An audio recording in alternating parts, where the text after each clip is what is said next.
오신 것 같은데, 청년들, 좀 학생들 이렇게 오면 이 말씀, 오늘 말씀을 가지고 청년 학생들에게 좀 검련하는 가정예배처럼 좀 설교를 나누어야 되겠다, 그런 마음으로 제 말씀을 준비를 했는데, 청년들은 그래도 한 12~13명 이렇게 왔습니다. 근데 학생들이 좀 작네. 우리 예서, 유진이, 아름이 이렇게 안경을 끼니까 보입니다. 그래서 청년 학생들 말씀을 잘 듣기를 바라고, 그래서 오늘 적용이 좀 청년 학생들에게 적용되는 본문들이 좀 있을 거다, 그렇게 여러분들이 예상해 주시고, 또 어른들이 나에게 적용되는 게 아니라 이렇게 할지라도 모든 사람에게 적용이 되는 거니까. 누가복음 13장, 누가복음 10장은 제자라는 주제로 나누었고, 이제 11장은 이제 2세대라고 하는 주제로 여러분과 철야를 나누었고, 이제 12장은 지나왔지만 12장은 종말 심판을 이제 준비하는 우리의 자세에 대해서 주님이 이제 무리들에게 2번, 또 제자들에게 2번 이렇게 12장에 설교를 하십니다. 무리들에게 한 설교는 우리가 누가복음 12장에 형이 내 재산 다 뺏어갔는데 내 형을 명하여 재산을 나누게 하소서. 예수님이 어리석은 자의 비유를 얘기하면서 우리가 잘 아는 어리석은 비유를 하면서 삼가 탐심을 물리쳐라 라고 하는, 부자가 성공을 했지만은 그 많은 소유가 누구의 것이 되겠느냐라는 말씀과, 또 이제 무리들에게 하시는 말씀은 너희가 이 날씨를 분별할 줄 알면서 너희가 시대를 분별하지 못하느냐라는 말씀을 하시고, 제자들에게 하시는 중요한 말씀은, 여러 제자들에게 하신 말씀은 길기는 하지만 이제 두려워하지 말고 핍박하는 사람들 앞에서 주를 시인하라라는 것이죠. 너희가 주님을 시인하지 않으면 주님도 너희를 부인할 거다라는 말씀이 첫 번째 나와 있고, 이제 제자들에게 하신 2번째 중요한 내용, 이제 청지기적인 삶을 얘기합니다. 이제 청지기로서의 삶을 살아야 된다. 때를 따라 양식을 나누어주고 충성하는 삶을 살라는 그런 말씀을 부탁을 하고 있습니다. 근데 이제 13장에서 이제 중요한 주제가 또 있습니다. 13장에 중요한 주제가 있는데, 이걸 놓쳐버리면 본문이 정말 의도해서 말하려고 하는 중요한 논점을 놓칠 수가 있습니다. 13장의 가장 중요한 건 뭘까요? 회개라고 하는 겁니다. 우리가 종말을 준비해야 되는데, 종말을 준비하는 자로서 가장 시급하고 중요한, 먼저 해야 될 게 뭘까? 라고 하는, 우리가 종말, 하나님의 심판을 준비하는 자로서 가장 시급하고 가장 중요하게 먼저 해야 될 것이 있는데, 그게 바로 회개다라는. 그래서 이제 그때 마침 이렇게 13장은 시작을 하죠. 이제 2가지 예가 나옵니다. 이제 빌라도가 갈릴리 사람들을 죽여서 그 피를 제물에 이제 섞은 일과 예루살렘 망대가 무너져서 18명이 이제 죽게 되었죠. 이제 그 얘기를 할 때 예수님께서 이렇게 죽임을 당한 사람들, 망대가 무너져서 사고, 하나는 인재고 둘 다 오늘날에는 인재다 이렇게 말하겠지만 하나는 망대가 무너져서 죽게 된 사건인데, 이 사람들이 너희들보다 죄가 많아서 이런 죽임을 당한 게 아니고 이제 너희도 회개하지 않으면 이와 같이 망하리라 라고 하는, 이제 주님께서 죽인 그 사람들이 중요한 게 아니라 오늘 너희가 이제 회개해야 된다. 그 사람들이 이런 비극적인 일을 당한 게 특별히 너희보다 죄가 많기 때문이 아니고 너희도 회개하지 않으면 이와 같이 망하리라. 그러면서 뒤에 이제 무화과 나무의 비유를 또 주님이 얘기를 하십니다. 어떤 사람이 무화과 나무를 심었는데 3년 동안 기대하는 열매를 얻지를 못해서 이 무화과 나무의 주인이 와서 이거 베어버려라 이렇게 심판을 말하는 것이죠. 그랬더니 농장을 관리하는 사람이 나에게 1년의 시간만을 더 주십시오.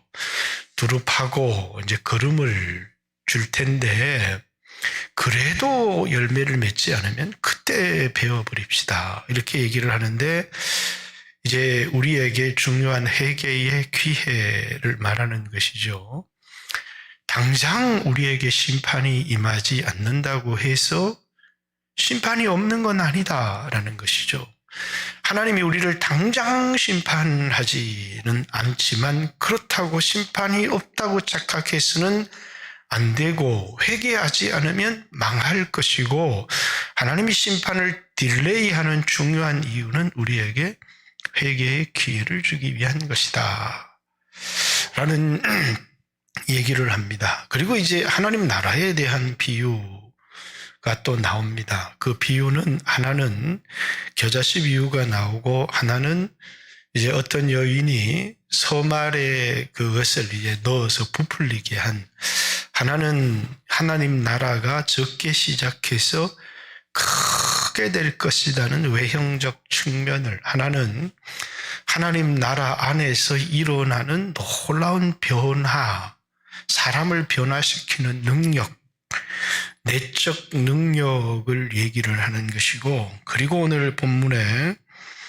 이제 20절부터 22절까지, 28절부터 21절까지 하나님 나라의 비유를 얘기하시고, 이제 22절부터 이제 이 하나님 나라에 들어가는 사람의 수, 그건 이제 구원을 얻은 자의 수가 많겠습니까? 적겠습니까? 라는 질문에 대해서 예수님께서 많다, 적다 이렇게 말씀하시지 않고 이제 뒤에 보면 그것을 예상할 수 있는 말씀은 나옵니다마는, 그래서 22절 예수께서 각 성, 각 마을로 다니사 가르치시며 예루살렘으로 여행하시더니 어떤 사람이 여짜오되 주여 구원받는 자가 적으니까 그들에게 이르시되 좁은 문으로 들어가기를 힘을 써라. 내가 너희에게 이르노니 들어가기를 구하여도 못하는 자가 많으리라.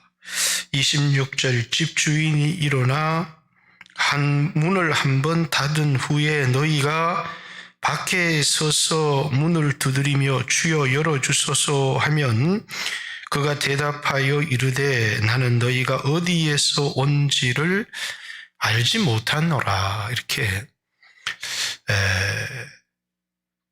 하나님 나라에 들어가는 사람의 수가 많겠습니까? 구원을 얻는 사람의 수가 많겠습니까? 적겠습니까? 이제 누가복음에도 그렇지만 마태복음에 하나님 나라 구원을 얻으려면 회개해라 이렇게 말했는데, 이 사람들의 관심은 이제 회개에 관심이 있는 게 아니고 하나님 나라에 들어가는 수가 얼마나 되겠습니까? 구원을 받은 수가 얼마나 되겠습니까? 물었을 때 예수님이 좁은 문으로 들어가라 이렇게 얘기를 했습니다. 자, 구원을 얻는다는 건 미래형이고 현재 너희가 힘을 써야 될 것은 좁은 문으로 들어가기를 힘을 써라 이렇게 얘기를 하면서 들어가기를 구하여도 못하는 자가 많을 거다. 왜 들어가기를 구하여도 못하는 자가 많으냐면 하나님이 은혜를 안 주시기 때문이 아니라 25절에 집주인이 일어나 문을 한번 닫은 후에 너희가 밖에 서서 문을 두드리며 주여 열어주소서 하면 그가 대답하여 이르되 나는 너희가 어디서 온지를 알지 못하노라 하리라. 문을 열어주소서. 그런데 왜 주님이 모른다 이렇게 말씀합니까? 그렇죠. 기회를 문이 닫히기 전에 좁은 문으로 들어가라는 말의 의미는 주님이 여기 구체적으로 설명하지 않았지만 추정할 수 있는 많은 말씀들이 있습니다. 그러나 그들이 문이 닫히기 전에 들어가야 되는데 문이 닫힌 후에, 그러니까 그들에게 뭡니까? 기회를 잃어버린 사람들이죠. 어떤 기회를 잃어버렸을까요?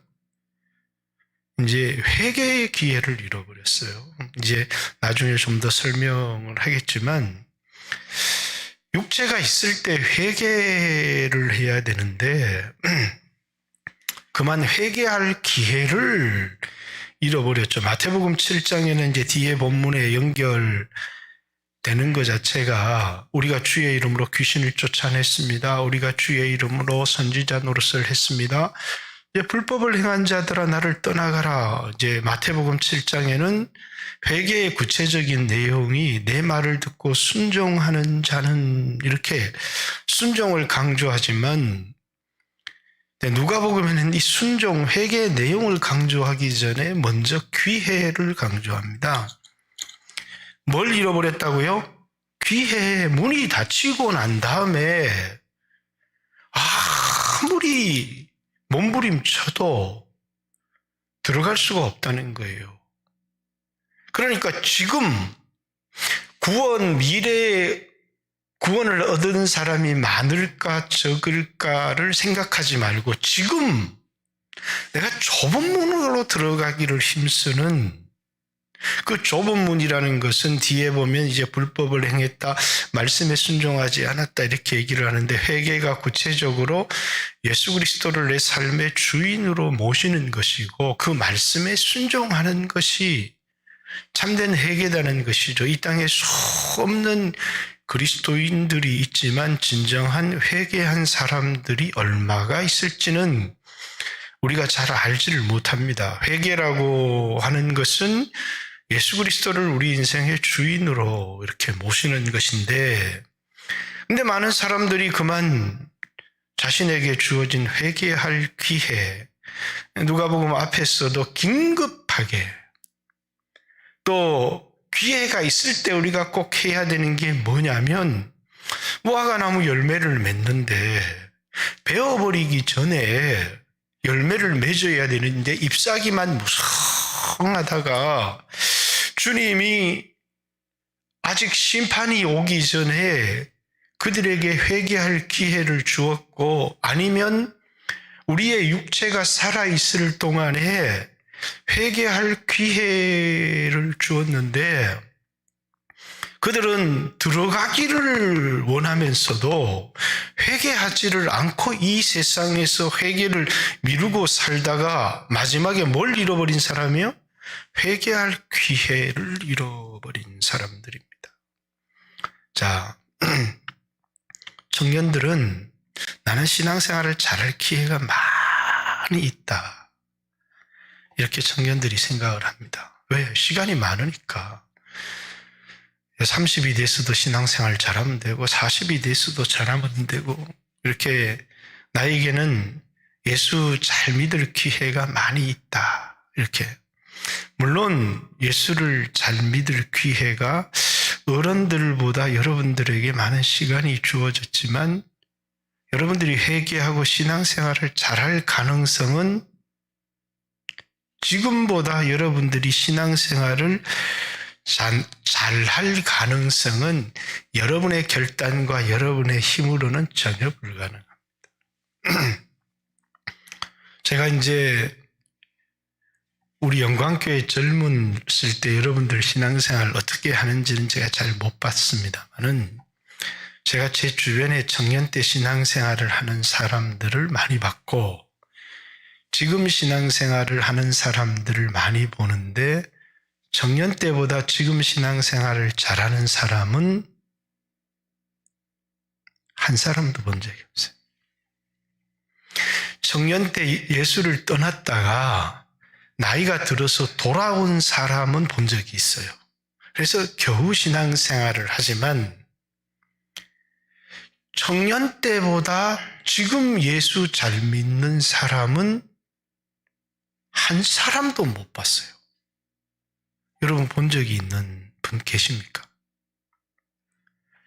여러분 청년 때 신앙생활 했던 그 사람들이 지금 돌아보니까 지금은 막 그때하고 달라져서 막 뜨겁게 변화되어졌다. 한 사람도 본 적이 없어요. 그러니까 여러분 지금 여러분의 신앙이 여러분 평생의 신앙에 제일 뜨겁고 열심히 할 때다. 물론 그렇지 않을 가능성이 있어요. 하나님의 성령이 한국교회에 확 부어지게 되면 이제 열정을 가지고 뜨겁게 할 수 있는 사람들이 있지만 그러나 이제 유럽이나 다른 어떤 나라들을 보아도 하나님이 언제 이 역사 가운데 간섭하셔서 늦은 비를 주실지는 모르지만 그러나 청년들 여러분들이 지금 여러분이 이제 40이 되고 50세가 되면 지금보다 신앙생활을 잘할 거다.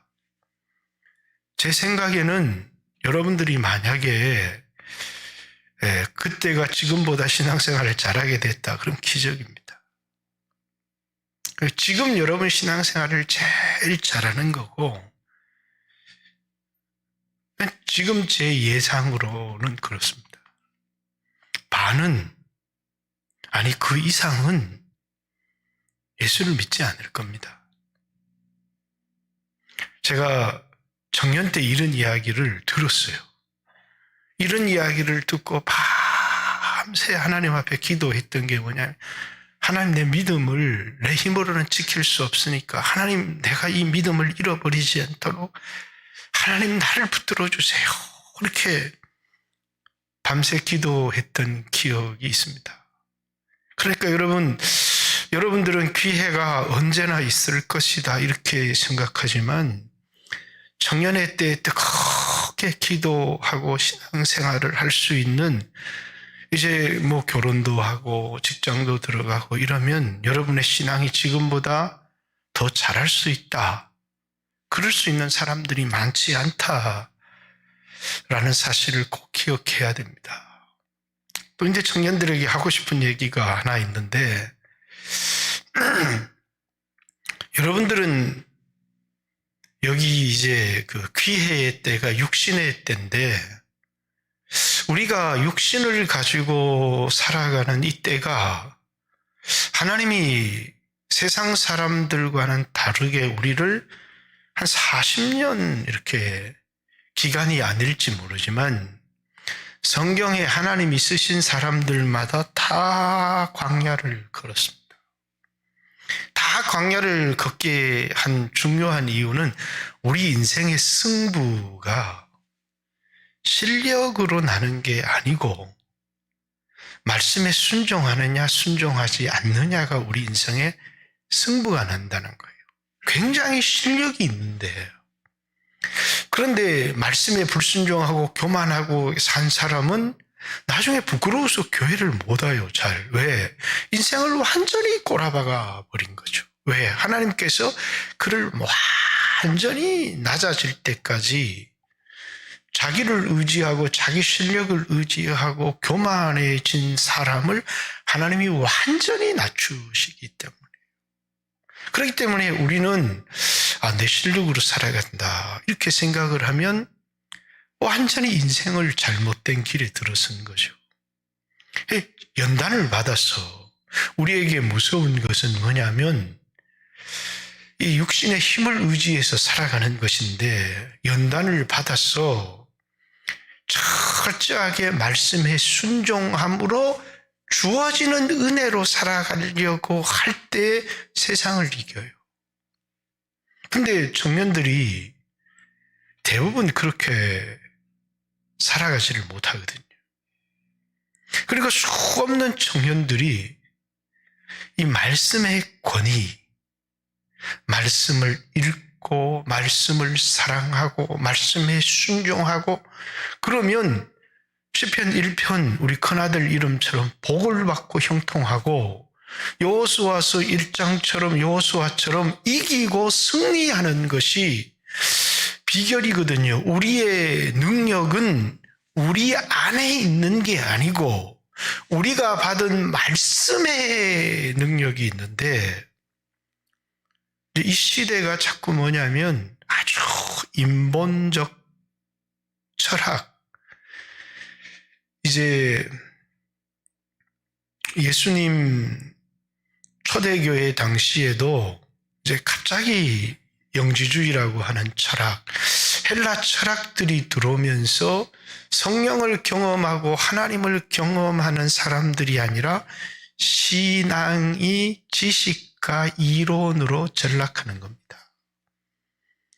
성령을 경험하고 성령의 인도를 따라 살아가는 신앙이 아니라 신앙이 지식화되어지고 그리고 신앙이 철학화되어지면서 신앙의 힘은 약해지면서 사람들이 다 어떻게 살아가려고 하느냐면 아주 인본적으로. 그래서 이 철학이라고 하는 게 뭘 합리화시키느냐 하면 묘하게 우리의 죄를 합리화시켜요. 그래서 이 교묘한 철학이라고 하는 또는 관념된 지식이라고 하는 이론의 젊은이들이 넘어가 버리기가 굉장히 쉬워요. 우리 70년대, 80년대 한국교회 부흥이 일어날 때는 교회가 온통 기도가 뭐밖에 없었어요? 성령 충만밖에 없었어요. 성령 충만, 성령 충만. 그래서 기도원에 가도 성령 충만을 받고서 전부 다 왜? 기독교는 이론이 아니기 때문이죠. 살아계신 하나님 예수를 믿고 예수님이 우리에게 부어주시겠다고 하는 성령을 경험하고 그리고 눈에 보이지 않지만 성령의 실체를 경험하면서 그분을 따라가는 것인데 성령의 경험이 희미해지면서 기독교가 지식화되고 이론화되면서 논쟁이 되어지면 여러분들은 신앙을 다 잃어버리게 된다는 사실이에요. 크게 성령을 경험해야 되는데 그래서 신앙은 육신의 힘으로 살아가는 게 아니라 성령의 능력으로 살아가는 것이고 광야를 걷게 하신 중요한 이유는 철저히 회개할 수 있도록 회개라고 하는 것은 자기를 위하여 살아가는 게 아니고 자신의 힘으로 살아가는 것이 아니라 자신의 인생의 주인이신 예수 그리스도를 내 인생의 주인으로 모신 것이고 그분의 말씀에 순종하며 살아가는 삶을 회개라고 하는 겁니다. 그래서 마태복음에는 아니 주님 우리 길에서 주님과 대화도 나누었고 아니 우리가 주님과 함께 먹고 마셨으며 우리가 주의 이름으로 귀신도 쫓아냈고 우리가 주의 이름으로 선지자 노릇도 했습니다. 불법을 행한 자들아 나를 떠나가라. 나는 너희를 도무지 알지 못하겠다. 이렇게 말씀하십니다. 그러면서 뭡니까? 누구든지 하나님 뜻대로 행하지 아니하면 천국에 들어가지 못할 것이다. 회개라고 하는 게 뭐냐면 이게 이제 종교개혁자들은 이 말씀을 너무너무 싫어해서 그러면 행함을 통해서 구원을 얻는다는 말인가 너무너무 싫어했지만 이것은 우리에게 회개를 강조하는 것이죠. 뒤에 보면 이제 좁은 문으로 들어가라고 하는 많은 말의 의미가 주님이 그 주님에게 오셨던 사람들을 회개의 기회를 놓쳐버리고 문이 닫힌 후에 온 사람들인데 그 사람들이 뭐라고 얘기를 하느냐면 우리가 선지자 노릇도 했습니다. 길에서 주님을 만나고 함께 먹기도 하고 마시기도 했습니다. 주님은 불법을 행했다. 이렇게 얘기를 합니다. 많은 사람들이 신앙생활을 하죠. 내 유익을 얻기 위해서, 예수 믿어서 내 문제를 해결하기 위해서 신앙생활을 하고, 그래서 기도를 하면서 기도의 응답도 체험하고 은혜도 체험을 하고 하나님 도움도 체험을 했는데 거기까지는 아주 좋아요. 한 번도 예수를 내 인생의 주인으로 모시고 말씀에 순종하며 살아가는 게 신앙이라고, 그게 회개거든요. 회개하라! 하나님 나라가 가까이 왔다라는 말은 하나님 나라에 들어가려면 회개해라 라는 것인데, 이 하나님의 나라의 왕권을 누가 가지고 오시느냐? 예수 그리스도께서 가지고 오시는데, 예수 그리스도를 내 인생의 주인으로 받아들이라는 것입니다. 그리고 실력이 아닌 주님이 우리에게 보는 건, 이야, 너 공부 잘하네, 운동 잘하네, 노래 잘하네, 실력을 모르는 게 아니고 딱 하나, 충성을 보신다는 거예요. 말씀에 순종했느냐? 말씀에 순종하지 않았느냐? 말씀에 순종한 사람은 하나님이 성령으로 그가 가지고 있는 은사가, 노래를 잘하는 것이든 영어를 잘하는 것이든 운동을 잘하는 것이든 그것이 하나님의 나라의 귀한 도구로 쓰임을 받을 수 있지만, 그러나 회개하지 않는 사람에게 있어서 그것은 이 세상을 살아가는데 자신의 힘이고 물질을 벌리고 높은 자리에 올라가는데 유익할지는 모르지만 하나님 나라와는 아무런 상관이 없다는 거예요. 불법을 행한 자들아, 이렇게. 왜?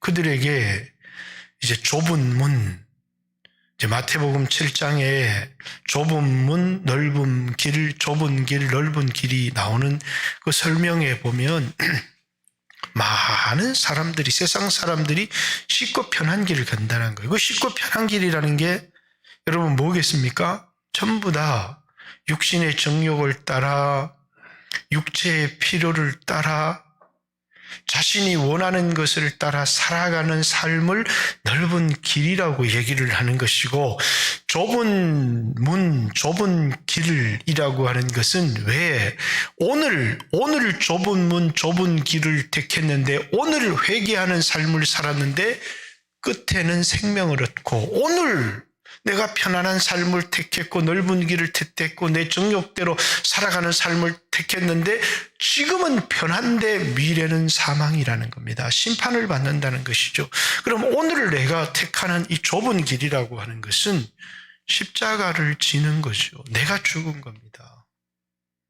내 힘으로 살아가려고 하는 삶, 내 뜻대로 살아가려고 하는 삶이 죽고 주님이 나에게 주신 말씀을 붙들고 충성된 삶을 살아가는 것이죠.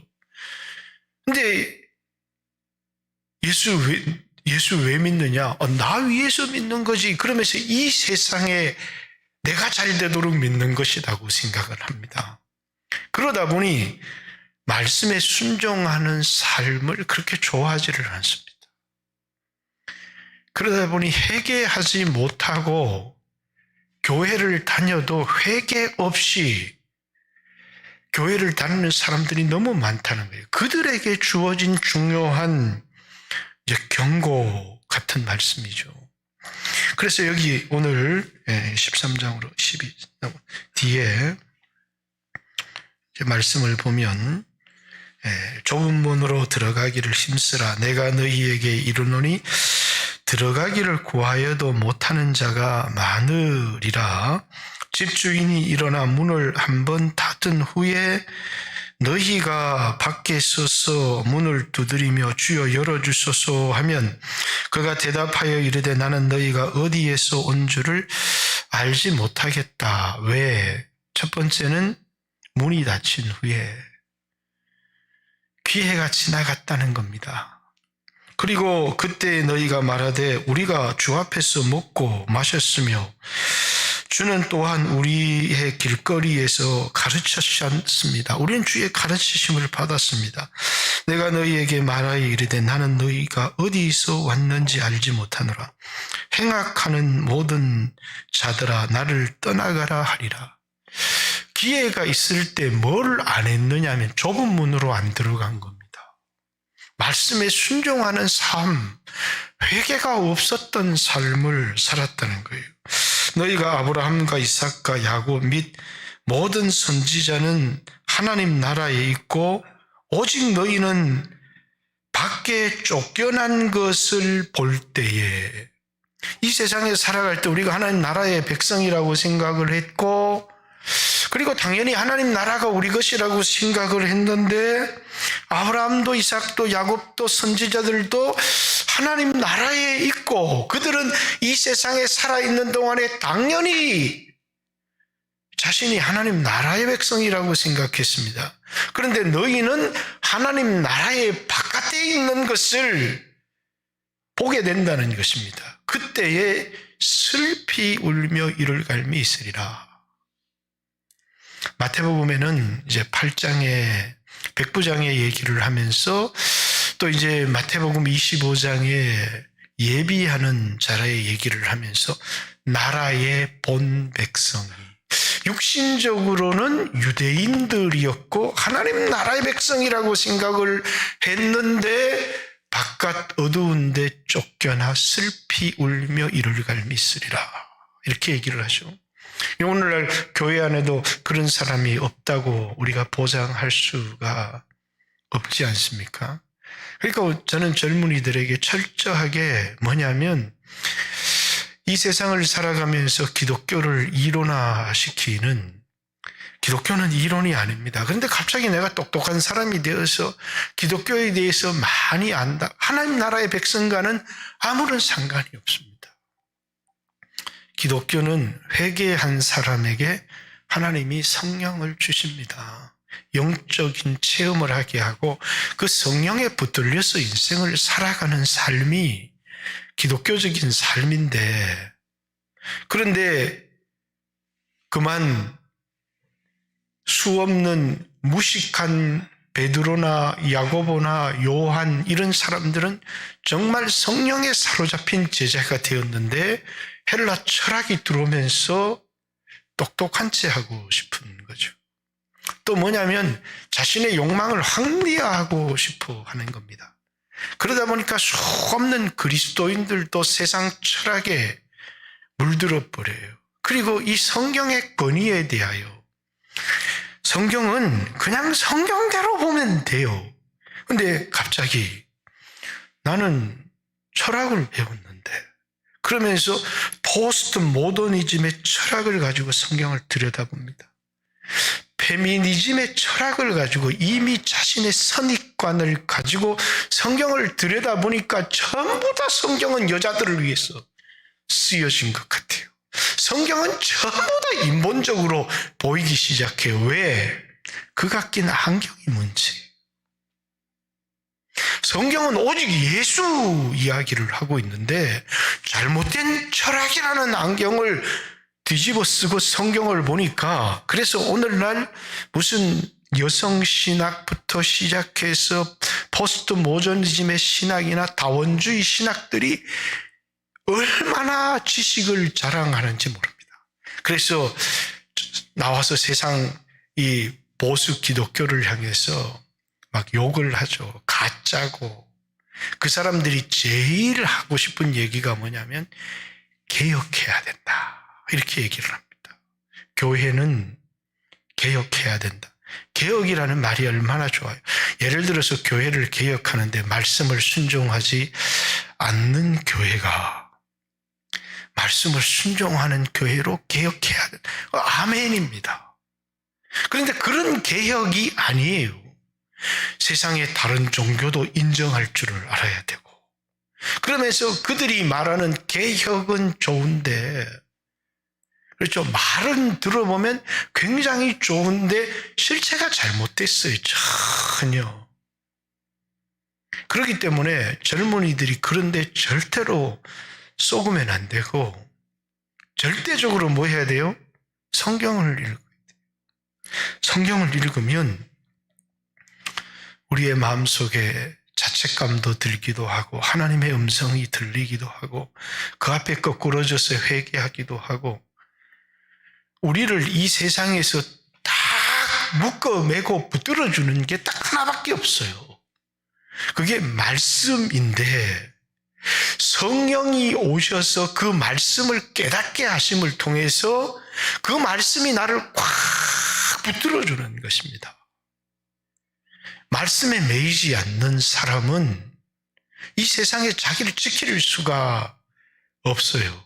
그런데 아무리 성경을 열심히 읽어도 성령께서 그 말씀을 깨닫게 하심을 통해서 내 마음이 말씀에 딱 매여야 그 사람이 제자가 되고 세상이 아무리 바뀌고 변화되어져도 그는 무슨 철학, 세상이 여러분 얼마나 많이 바뀌었습니까?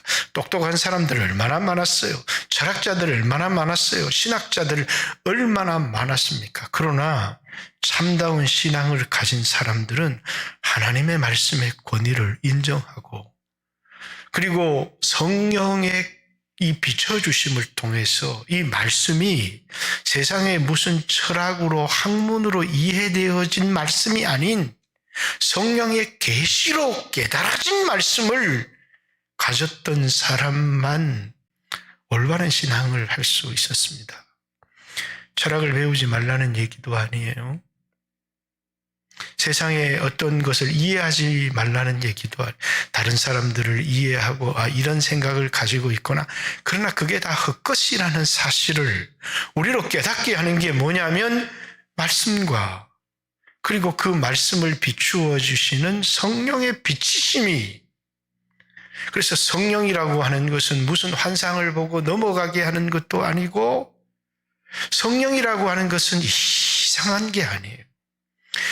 때때로는 은사는 막 뜨겁게 나타나기도 하고 불같이 임하기도 하지만 성령의 강한 사람은 이 성령의 비춰주심을 통해서 말씀을 깨닫고 그 말씀 위에 굳게 서는 사람입니다.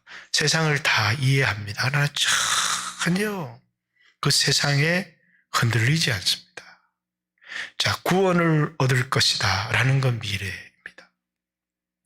그러나 지금 우리에게 주님이 요구하시는 것은 좁은 문으로 들어가라 하는 것입니다. 좁은 문으로 들어가라 라는 말의 의미는 회개하라는. 자, 기회가 있을 때 회개하라는 것입니다. 구원이 얻는 사람이 적겠습니까? 그랬더니 많은 사람이 들어가려고 해도 들어감을 얻지 못하리라 라는 말은 적겠다는 말을 하는 것이 아니라 회개 기회를 잃어버린 사람들이 너무너무 많을 거다는 이야기를 하는 것이지 구원을 얻은 사람이 적을 것이라는 얘기를 하는 것은 아니죠. 그러나 이제 여러분과 저에게는 기회가 있을 때 우리가 회개해야 된다. 이제 나이 드시고 이러신 분들도 그렇고 이게 그냥 적당히 이렇게 신앙생활을 하려고 하다 보면 평생에 회개의 기회를 잃어버리고 놓치고 살아가는 사람들이 너무나 많다는 거예요. 그래서 뭐를 하지 못한 사람요? 육신대로 살아가지 십자가를 지지 않는 사람. 여러분 어떤 말이든지 축복의 얘기를 하고 하면 얼마나 좋습니까? 말씀도 축복의 말씀을 들으면 얼마나 좋아요. 그런데 회개하라 라고 하는 이 말씀이 복음이거든요. 근데 이 말을 좋아하지를 않는다. 여러분 복음, 예수 그리스도가 복음인데 그런데 이 복음을 받아들이면 구원을 얻는다는 말이 회개하라는 말이에요. 침례 요한이 와서 복음을 전파했습니다. 회개하라 천국이 가까웠다. 예수님이 오셔서 복음을 전파하셨습니다. 회개하라 천국이 가까이 왔다. 제자들이 나가서 복음을 전했습니다. 회개하라 천국이 가까웠다. 근데 오늘 회개가 없잖아요. 사람들이 원하는 삶을 살아갈 수 있도록 복을 빌어주고 사람들이 원하는 것을 얻을 수 있도록 기도해주고 잘 될 것이라고 축복해주는 그런 축복은 합니다. 잘 될 겁니다. 올 한 해는 잘 될 겁니다. 어떤 사람들이 가난한 마음을 가지고 하나님이 그를 다루셔서 낮추시고 잘 될 겁니다. 하나님의 뜻은 잘 되는 데 있으니까 잘 될 겁니다. 이렇게 축복하죠. 그러나 우리에게 중요한 건 회개하는 것입니다. 말씀으로 살아가는데 그런데 여러분 그 기회를 잃어버리지 않았으면 좋겠습니다. 그리고 저는 청년들에게 하나를 더 얘기를 하고 싶습니다. 우리를 지켜주는 건 말씀이고 뿐만 아니라 그 말씀이 있는 공동체가 너무너무 중요합니다. 청년들은 직장 때문에, 대학 때문에 가끔씩은 어른들은 대부분 공동체에 정착을 하면 오래 갑니다. 오래. 근데 청년 때는 공동체가 자주 변해요. 근데 그때가 엄청난 위기입니다. 대학을 서울로 가거나 대전으로 가거나 이럴 때 신앙을 잃어버릴 가능성이 너무너무 많아요. 그럴 때는 2배, 3배를 기도하면서 교회에 가면 막 사람들이 반갑게 이렇게 청년들이 너무너무 어색한 게 인간관계입니다. 인간관계에 익숙하지를 않아요. 옛날에는 한 집에 형제가 5, 6명 살기도 하고 지금 제가 사는 그 고향에 가면 초등학교 제가 다닐 때는 600몇 명이 다녔고 저희 형님이 다닐 때는 1600몇 명이 다녔습니다.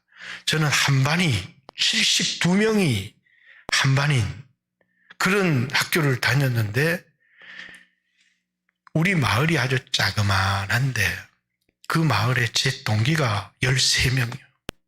1학년부터 6학년까지 줄을 세우면 새마을 길을 두고 학교 가면 50명 정도가 쭉 줄을 서서 학교를 갑니다. 그러면 조그마한 마을에 우리가 베트남 가면 박짝박짝 하듯이 애들이 막 박짝박짝 그랬어요. 근데 우리 마을에 애들이 지금 한 명도 없어요. 한 명도 없습니다. 그 600명 다니던 제가 다닐 때 학교에 전교생이 몇 명이냐 이랬더니 그게 이제 면에 하나 있는 거거든요. 18명이래요. 18명. 제가 이번에 이 전남 구례를 잠시 갔다 왔습니다. 가는데 교회가 이렇게 뜨문뜨문 교회가 보이잖아요. 제 마음속에 그런 생각, 저기도 아동부가 1-2명 있을 텐데 저기도 아동부가 1명은 있을 텐데 1명은 있을 텐데 옛날처럼 그 교회 아이들이 30명, 40명 이렇게 없어요. 많이 있으면 2명, 없으면 전혀 없기도 하고 평균 1명, 시골교회 아동부 평균 1명입니다. 그럼 뭐죠? 아동부는 공동체가 없어요. 그럼 이 아이들의 미래는 다 불신자들이에요. 이 아이들을 위해서 전도사가 있겠어요? 이 아이들을 위해서 목사님이 불러서 개인적인 성경 공부를 하겠어요? 그래서 제가 이번에 전남 구례에서 만난 분에게 뭘 해야 될지 모르겠다고 10년을 아동부 기타를 들고 다녔는데 한 사람도 그분이 영혼을 주님 앞으로 인도를 못했다. 그래서 제가 여기 전남 구례에 그 교회들마다 다니면서 1명 오는 애들을 토요일 날 다 모아서 공동체를 한번 만들어라.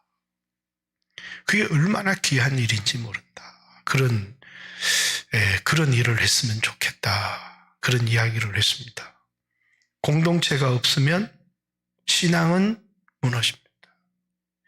절대 우리 신앙은 혼자 신앙생활을 할 수 있는 사람이 없어요. 어떤 사람들이 나는 가나안 안 나간, 교회 안 나가는 성도라고 하면서 교회는 안 나가는데 자기가 성도라는 겁니다. 이 사람은 신앙을 5년을 유지를 못합니다.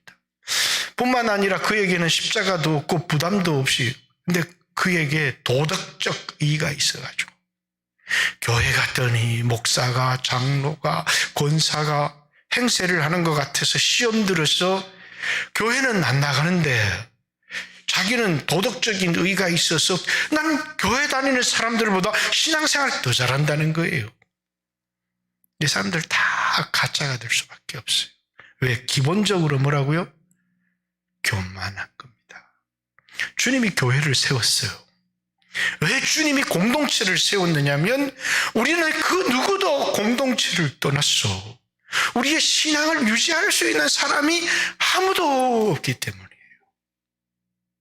청년들은 공동체를 지켜야 되고 공동체를 세워야 될 뿐만 아니라 공동체를 떠나면 죽는 것이고 어쩔 수 없이 공동체를 내가 떠납니다.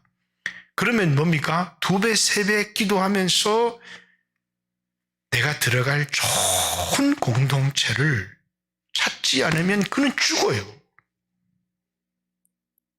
그렇기 때문에 옛날처럼 막 사람과의 관계를 잘해서 교회 가서 저는 어느 교회에서 신앙생활 하던데 그 교회에서 교사도 하고 또 청년의 리더도 하고 찬양 인도도 했습니다.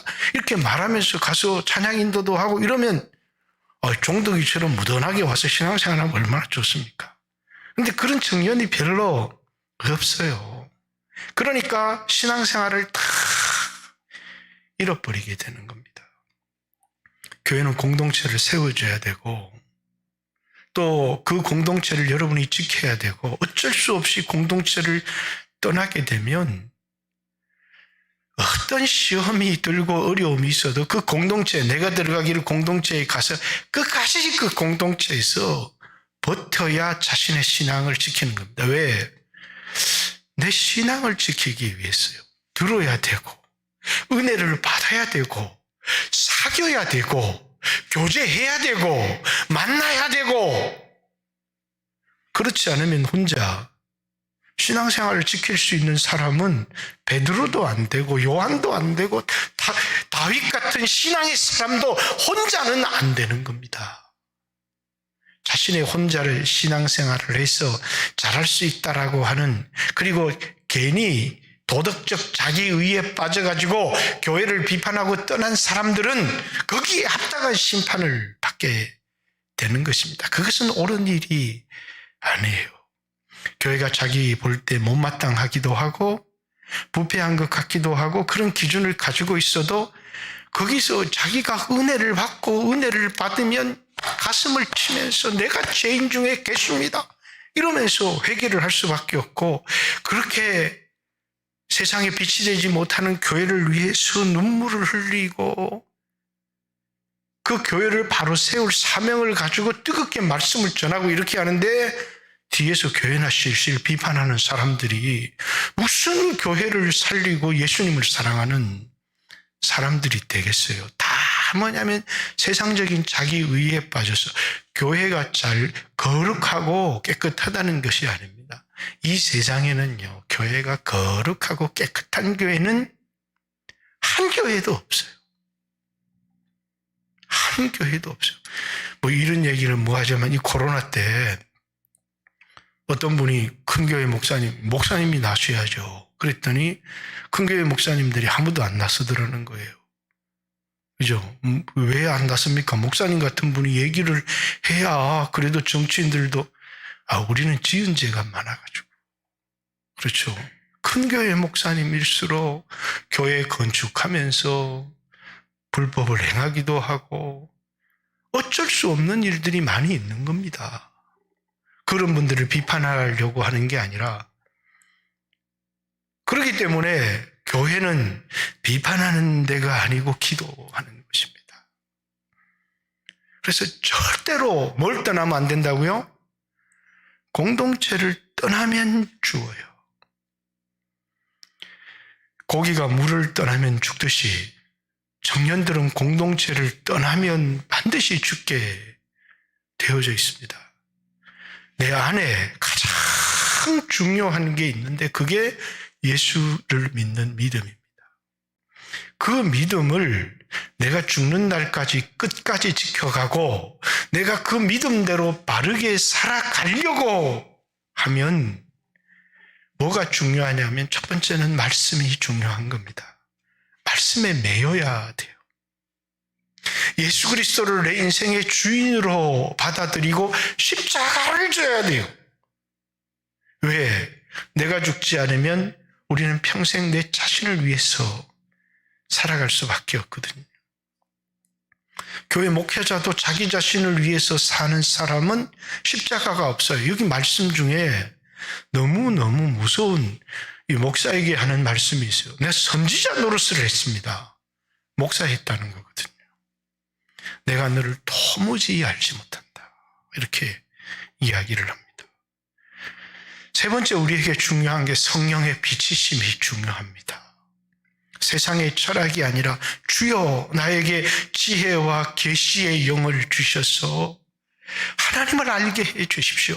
이 말씀을 깨달을 수 있게 해 주십시오.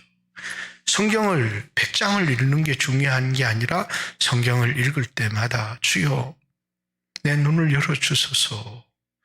이 말씀을 깨달아서 이 말씀이 내 이 마음의 양식이 되어지고 생명이 되게 해 주십시오. 이렇게 그래서 그 말씀이 내 마음에 탁 요즘 제가 계속 하나님의 약속은 영원한 생명입니다. 이 복음이죠. 근데 많은 사람들이 잘 전하지 않아요. 근데 작년 연말부터 이 말씀이 내 마음속에 너무 소망이 되는 겁니다. 하나님은 약속을 반드시 지키시는 분이신데 주님은 말씀이 반드시 이루어지는 약속을 반드시 지키시는 하나님인데 그 약속이 뭐냐면 예수를 그리스도로 주로 믿는 자에게 영원한 생명을 주시겠다고 부활을 주시겠다고 하는 다른 많은 약속들도 있지만 얼마나 우리에게 중요한 약속인지 몰라요. 그런데 우리 안에 있는 그 믿음을 잃어버리게 되면 이 약속이 나에게 아무런 소용이 없는 것입니다. 하나님이 아무리 귀한 약속을 주셨다고 할지라도 내 안에 예수 그리스도를 믿는 믿음이 없으면 이 약속은 나한테 효력을 발휘하지 못하는 거예요. 그런데 이 약속을 붙들고 그 약속을 믿을 수 없는 가운데라도 믿을 수 있는 믿음, 그건 오늘 이 세상을 살아가면 그 약속을 도무지 믿을 수 없도록 철학도 그렇고 모든 세상이 그렇습니다. 그러나 성경을 읽고 성령의 비치심이 있고 자신에게 믿음의 공동체가 있는 사람은 끝까지 지켜내는 것입니다. 그리고 그 중간에 우리는 수없는 하나님의 은혜를 경험합니다. 내 힘으로 살아가는 게 아니고 하나님 능력으로 살아가는 거구나.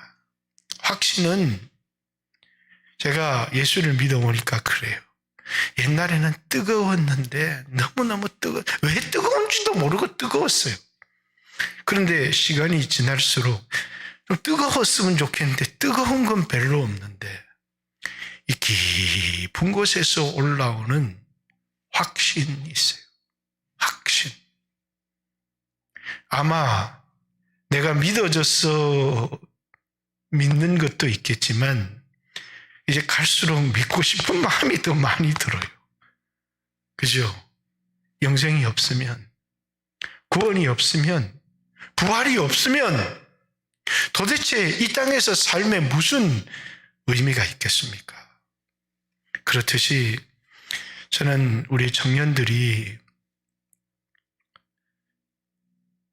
앞으로 나에게는 신앙생활을 잘할 기회가 많다 생각을 버려야 돼. 지금 신앙생활을 잘하지 않으면 앞으로 내 평생에 지금보다 열심히 할 일은 없다는 사실, 그리고 어떻게 해서든지 작게 만들어진 믿음이라도 그 믿음을 끝까지 붙들려면 나는 청년의 예배 가기 싫어, 나는 공동체가 필요 없어, 이 공동체의 소중함을 알지를 못하는 사람은 믿음을 끝까지 못 지켜요. 그래서 신앙생활하다 부모를 떠나거나 환경이 바뀌면 그 안에 있는 믿음은 소중히 여기지도 않았기 때문에 스르르르르 사라지고 맙니다. 자신에게 그 귀한 것을 잃어버리는지도 모르고 세상 것에 빠져서 흥청망청 살다가 어느 순간 자신의 인생에 말할 수 없는 폭풍을 맞게 되는데 허우적거리며 일어나니까 인생은 다 가고 늙었어요. 그런 인생을 살아가는 사람들이 너무 많은 겁니다. 처음부터 나한테 이 소중한 이 안에 있는 예수 그리스도를 믿는 믿음, 이 믿음을 지키며 살아가려고 하면 우리에게 뭐가 필요한가? 정말 회개하고 예수 그리스도를 주인으로 받아들이고 그러면서 말씀에 순종하는 삶을 살아가야 되겠다는 것. 목사님, 그러면 이 험한 세상을 세상 사람들은 토익 만점도 받고 이렇게 잘해서 이렇게 살아가는데 우리 같은 사람이 어떻게 살아갑니까? 돈을 찌꺼머리만큼 받아서 아니 주일날 와서 주일 성수하라고 하고 11조 드리라고 하고 선교하라고 하고 셀예배 드리라고 하고 우리 같은 사람 살 수가 없죠. 제가 봐도요 계산이 안 나옵니다. 그런데 해보는 사람은 압니다. 아, 여기에 하나님의 공급하심이 있구나. 놀라운 기적들을 경험해야 되는 것입니다. 그래야 전적으로 하나님을 의지하고 살아갈 수 있는 것이죠. 말씀을 의지해 본 사람은 그 말씀을 경험하게 되어 있고 그 사람은 하나님의 약속을 신뢰하게 되어 있고 그 약속을 믿음으로 보이지 않는 소망을 가지고 살아갈 수 있는 사람이 되어집니다. 우리 영광교회 청년들이 2021년 이제 고등학교를 졸업하고 대학에 올라가는 사람도 있고 군에 가는 친구들도 있고 또 직장을 구하는 사람들도 있지만 가장 중요한 거, 나는 회개한 사람인가? 자, 나는 회개한 사람인가? 여러분들이 오늘 어정쩡하게 아이고 내가 오늘 살고 봐야지 오늘 회개하지 않으면 죽는 날까지 회개의 기회가 오지 않을 수 있습니다. 오늘 예수 그리스도를 내 구주일 뿐만 아니라 나의 주님으로 모십니다. 주님, 저는 하나님께서 이스라엘의 왕을 세우면 그 왕에게 성경을 등사해서 날마다 그것을 읽으라고 했던 것처럼 전 성경을 읽겠습니다. 그리고 긴 시간이든 짧은 시간이든 형편이 되면 하고 형편이 안 되면 안 하고 이런 신앙이 아니라 저는 매일 하나님 앞에 제가 기도하는 삶을 10분이어도 하루에 한 번도 기도를 놓치지 않고 기도하는 삶을 살겠습니다. 주님, 저는 제가 속한 공동체가 약할 수도 있고 또 여러 가지 부조리가 있을 수도 있지만 저는 이 공동체에 제 목숨을 걸어놓고 살아가겠습니다. 하나님이 이 공동체를 떠나서 옮기라고 한다면 하나님이 나에게 주실 새로운 공동체에 내가 가서 그 공동체를 세우는 일꾼이 어슬렁 구경하면서 오늘 안 가면 내일 가지, 그 사람은 신앙 끝난 겁니다. 안 돼요. 그렇기 때문에 오늘 이것을 꼭 청년들이 마음속에 오늘 회개하지만 않으면 나에게는 기회가 없다. 두 번째, 나는 내 평생의 삶에 있어서 넘어지고 부족할 때도 있지만 성경은 내 인생에 가장 가까운 곳에, 제가 목사가 된 중요한 이유, 하나님이 불러서도 목사가 됐지만 평생 성경을 읽을 수 있다는 것, 말씀을 묵상하고 생각할 수 있다는 게 사실 그렇게 행복한 일일 수가 없습니다. 말씀을 내 손에서 떠나지 않게 하겠습니다. 직장에 가도 집에도 내 삶에 항상 가는 곳에 이 말씀을 가지고 다니면서 그 말씀을 읽고 묵상하겠습니다. 자, 내 삶에 늘 길든 짧든 기도의 삶이 있게 하겠습니다. 내 삶에 내가 속한 공동체, 그리고 그 공동체를 내가 섬기며 세우는 삶을 살아가겠습니다. 공동체 없는 삶, 교회 없는 삶은 끝난 겁니다. 물떠난 고기와 같다는 사실, 우리 청년들이 오늘 이 사실을 꼭 마음에 명심을 했으면 좋겠고, 우리 학생들도 그러하고, 그래서 억지로 끌려다니는 신앙 하지 말고 주님 나를 만나주세요. 그렇게 여러분들이 오늘 이 밤에 한번 결단하고 붙들었으면 좋겠고, 그리고 이제 우리 학생의 공동체, 청년의 공동체도 부족하지만 하나님이 세워주시고, 가장 큰 위기가 이 땅의 위기가 두 가지입니다. 사람들이 돈 편하게 사는 거 생각하다가 결혼이 무너지고 있다는 것이, 결혼해도 가정이 무너지고 있다는 것이 굉장히 큰 위기입니다. 두 번째는 교회 공동체가 무너지고 있다는 것이 어마어마하게 큰 위기입니다. 그래서 여러분의 가정이 또 교회가 굳건하게 세워질 수 있도록 그렇게 기도했으면 좋겠고, 또 이제 우리 영광교회 모든 그 청년들이, 우리 청년들도 자꾸 이제 결혼 안 하고 딜레이 되고 늦어지고, 그냥 좀 부족해도 믿음이 있는 사람이면 만나서 좀 결혼을 했으면 좋겠어요. 저는 제 마음속에 그렇게 기도합니다. 여기 결혼하는 사람들 가슴이 뜨끔뜨끔 할지 모르겠는데 해야 됩니다. 내가 독신의 은사를 받지 않은 사람이 아니면 되도록이면 결혼을 하세요. 생육하고 번성하고 땅에 충만하라. 그랬으면 그렇게 주님 저에게 생육하고 번성하고 땅에 충만하라고 했는데, 저 오늘 박 목사가 왔는데, 야, 박 목사님 참 복되다. 새끼를 넷이나 낳았으니 니는 이 넷만 잘 키워도 천국 가면 주님 앞에 상을 받는다. 다른 사람은 겨우 저는 둘인데 넷만 제자로 키워도 낙심하지 마라.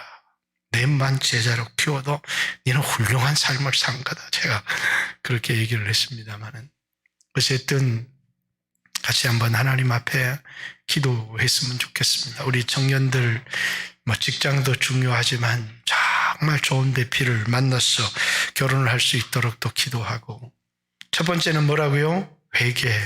두 번째는 뭐라고요? 말씀. 세 번째는 뭐라고요? 성령. 네 번째는 뭐라고요? 공동체. 이게 없으면 우리는 죽습니다. 이게 없으면 내 안에 믿음을 지켜갈 수가 없습니다. 첫 번째는 회개. 예수를 주로 받아들이는 참된 신앙입니다. 두 번째는 말씀. 이것은 회개한 사람이 살아가는 가장 첫 번째 삶의 스타일입니다. 말씀대로 살아가는. 그리고 세 번째는 성령. 말씀대로 살아갈 수 있는 능력입니다. 네 번째는 공동체입니다. 성령이 성전으로 거하시는 공동체. 주님, 우리 청년들에게 이 축복을 허락해 주시고 인생을 살아가다 가장 소중한 믿음을 잃어버리는 일이 없도록 위하여서 같이 한번 간절히 하나님 앞에 기도하고, 구정이기는 하지만 올 한 해 주여 오늘 들은 이 말씀을 가슴에 명심하고 신앙이 이론화되어지고 관념화되어지고 철학화되어지지 않고 회개한 사람이 또 하나님의 말씀을 성령으로 깨닫고 성령의 기름 부음을 받아서 부흥을 일으키는 귀한 청년들 될 수 있도록 하나님 역사해 주십시오. 같이 한번 주여 하신 후에 하나님 앞에 기도합니다. 주여 하신 후에 기도드리겠습니다.